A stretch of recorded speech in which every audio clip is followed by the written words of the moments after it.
তোমালোকৰ 6.3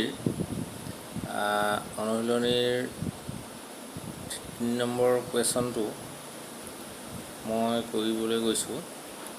প্ৰশ্নটোত লিখা আছে ABCD ট্ৰেপিজামৰ AB পেৰেলেল DC আৰু AC আৰু BD কৰ্ণই O বিন্দুত ছেদ কৰে। ত্ৰিভুজ দুটাৰ সদৃশ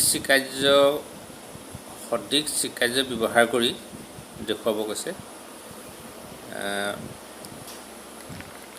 OA by OC equal OB by OD। মই প্ৰশ্নটো লৈছোঁ আৰু ছবিটো আঁকি লৈছোঁ। ছবিটোত আমি AB পেৰেলেল DC হোৱাকৈ আমি এটা ছবি আঁকিছোঁ আৰু ইয়াত AC আৰু BD কৰ্ণ আঁকিছোঁ। AC আৰু BD কৰ্ণই O বিন্দুত কটাকটি কৰিছে। এতিয়া আমাক যিটো প্ৰমাণ কৰিবলৈ কৈছে,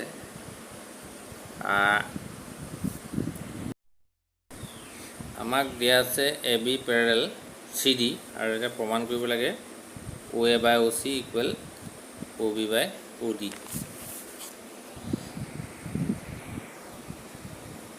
মই প্ৰমাণ কৰিবৰ কাৰণে এই দুটা ত্ৰিভুজ আমি বেলেগকৈ আঁকি লৈছোঁ। এটা ত্ৰিভুজটো হ'ল AOB আৰু এটা হ'ল DOC।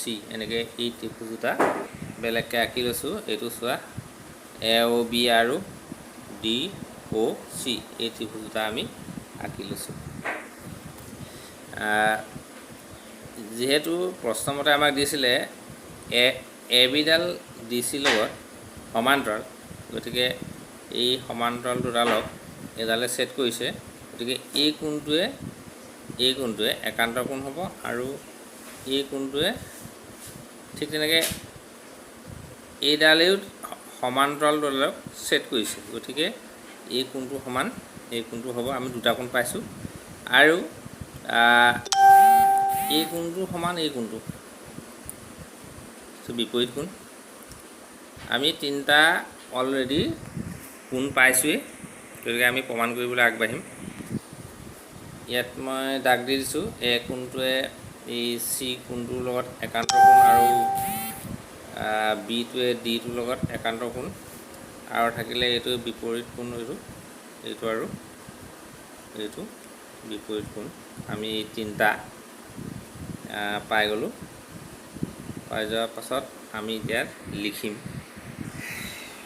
কি পালোঁ। আমি লিখিম ত্ৰিভুজ দুটাৰ নাম হ'ল ডেল্টা ABO আৰু ডেল্টা ODC পৰা আমি পাওঁ OAB সমান OCD, এইটো একান্তৰ কোণ। মই ইয়াত চিন দি থোৱা আছে। ঠিক তেনেকৈ OBA সমান ODC, সেইটো হৈছে একান্ত কোণ, আৰু AOB সমান এংগুল ODC, এইটো হৈছে বিপৰীত কোণ। গতিকে আমি তিনিটা কোণ পাইছোঁ। গতিকে আমাৰ আগৰ মই দিয়া যি সূত্ৰ, সেই সূত্ৰত তিনিটা কোণ সমান হ'লে কি হয়, ত্ৰিভুজ সদৃশ কৰিব পাৰি বুলি মই আগত দিছিলোঁ। সেইকাৰণে আমি ডেল্টা AOB সদৃশ ডেল্টা DOC বুলি আমি লিখিলোঁ। তাৰ চিকাৰ্য হ'ব A কোণ। গতিকে আমি বাহুবিলাকৰ অনুপাত কৰিম। গতিকে বাহুবিলাকৰ অনুপাত কৰিবলৈ যাওঁতে আমি চাব লাগিব এই বাহুটো যদি আমি লওঁ,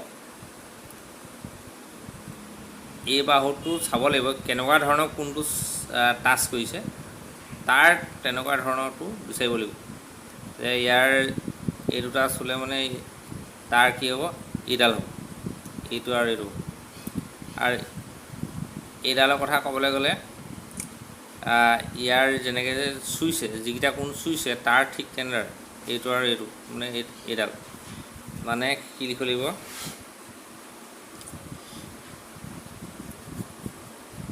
OA by কি হ'ব OC সমান OB বাই OD এইটো হৈছিলে আমাৰ প্ৰমাণ। গতিকে তোমালোকে এই সদৃশ কৰিবলৈ যাওঁতে মই দিয়া সেই তিনিটা উপপাদ্যৰ সহায় লৈ পেলাই তোমালোকে ত্ৰিভুজ সদৃশ কৰিব পাৰিবা। এতিয়া মই 5 নম্বৰ কুৱেশ্যনটোলৈ গৈছোঁ, তোমালোকে কিতাপত চাই ল'বা। তাত দি আছে ডেল্টা PQRৰ S আৰু T বিন্দু দুটা PR আৰু QR ওপৰত, PR আৰু QR বাহুৰ ওপৰত অৱস্থিত, য'ত দিছে angle P equal angle RTS। এইটো আমাক দিছে, মাত্ৰ এটা কোণ সমান বুলি দিছে, বাকী আমি কৰিব লাগিব, চাব লাগিব। এতিয়া প্ৰমাণ কৰিব লাগে যে ডেল্টা RPQ সদৃশ ডেল্টা RTS। এতিয়া আমি ছবিটো আঁকি ল'লোঁ। এয়া PR ৰ ওপৰত S দিছোঁ আৰু RQ ৰ ওপৰত T দিছোঁ। গতিকে আমাৰ এই কোণটোৱে সমান বুলি দিছে প্ৰশ্নমতে। গতিকে আমাৰ ইয়াত দুটা ত্ৰিভুজ জইন হৈ আছে, গতিকে আমি এনেকৈ ধৰিবলৈ অলপ অসুবিধা হ'ব। গতিকে মই সুবিধাৰ কাৰণে দুটা বেলেগকৈ আঁকি লৈছোঁ। ইয়াৰ মতে আঁকি লৈছোঁ যে এটা হ'ল RPQ আৰু এটা আছে RTS। গতিকে আমি তেনেকৈ ত্ৰিভুজ দুটা আমি আঁকি লৈছোঁ। এনেকৈ আঁকি ল'লে সুবিধা হয়। গতিকে এই কোণটো সমান এই কোণটো আমাক প্ৰশ্নতে দিয়াই আছে। গতিকে আমাৰ বাকী থাকিলে এইটো আমি উলিয়াই ল'ব পাৰিম। R কোণটো, দুইটা ত্ৰিভুজৰ ক্ষেত্ৰতে R কোণটো একেই কোণ হ'ব। গতিকে আমি ইয়াৰ পৰা দুটা কোণ আমি এটা প্ৰশ্নত দিয়া আছিলে আৰু এটা আমি নিজে উলিয়ালোঁ। নিজে উলিয়ালেতো প্ৰায় মানে সাধাৰণ কোণে থাকে বা 90 ডিগ্ৰী থাকে এনেকুৱা। গতিকে আমাৰ ইয়াত কি পালোঁ, আমি ইয়াত এই R দুইটা ত্ৰিভুজৰ কাৰণে এটা সাধাৰণ কোণ। তাৰমানে এইটো গোটেই ডাঙৰ ত্ৰিভুজটোৰ কাৰণেও এই R কোণটো আছে আৰু এই সৰু ত্ৰিভুজটোৰ কাৰণেও এই একেটা Rএই হ'ব। সেইকাৰণে আমি কৈছোঁ R কোণটো সাধাৰণ কোণ। গতিকে আমি ইয়াত কি পালোঁ সেইখিনি লিখিম আমি। গতিকে আমি ইয়াত কি পালোঁ যে ডেল্টা PQR আৰু ডেল্টা RTSৰ পৰা আমি পাওঁ কি পালোঁ, P2 এংগুল RTS এইটো সমান বুলি কৈছোঁ। কি কাৰণে কৈছোঁ, এইটো প্ৰশ্নমতে কৈছে, আমি কোৱা কথা নহয়, এইটো প্ৰশ্নতে লিখা আছিলে, সেইকাৰণে আমি এইটো লিখিছোঁ। আৰু এইটো আমি নিজে বাছি উলিওৱাটো হৈছে এংগুল Rটো হৈছে কি সাধাৰণ কোণ, সেইকাৰণে আমি ইয়াত সাধাৰণ কোণ বুলি লিখিলোঁ। আমি এতিয়া কোণ দুটা পালোঁ।